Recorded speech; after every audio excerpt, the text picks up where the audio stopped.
Тъй като за кой ли път в живота ми пътищата се разделят на две, ще ви прочета многопоказателното стихотворение Повеля от моята трета стихосбирка, която се нарича Оттам хабер, аз ще ви донеса.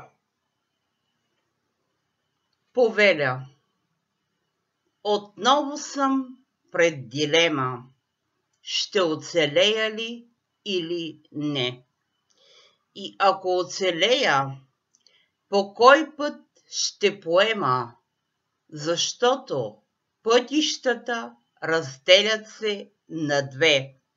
Дали ще тръгна към върха или ще стигна дъното? А делото ми кой ще продължи? Опасно е дори да го помисля, но вече уморих се от лъжи.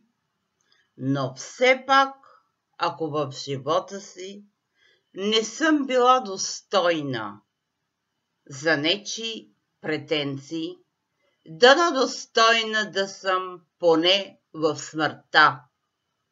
И ако има някъде отвъдно, оттам хабер аз ще ви донеса. И още едно стихотворение. Искам да ви запозная. Тук това е вълшебническият начин, по който да се справите с един бушуващ полтергайст.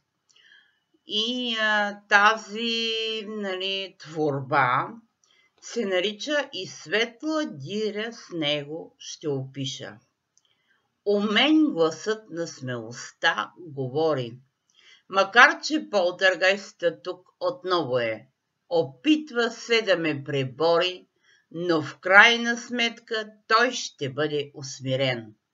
Опитва се огромните способности живота да вгорчава, да ме демонстрира, но време е да проумее и да разбере, че себе си по-скоро ще компрометира. Защо ли, питате? Защото години наред ме е тормозил и подлагал на различни изпитания, уж с цел в живота да напредвам и да трупам нови знания. О, трополящ дух, бягай надалеч, че зло при мене ти се пише.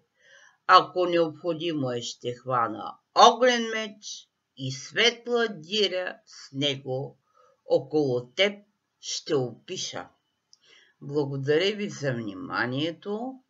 Който има полтергайст около себе си, да хваща огнения меч и да описва светла диря около него. Успех!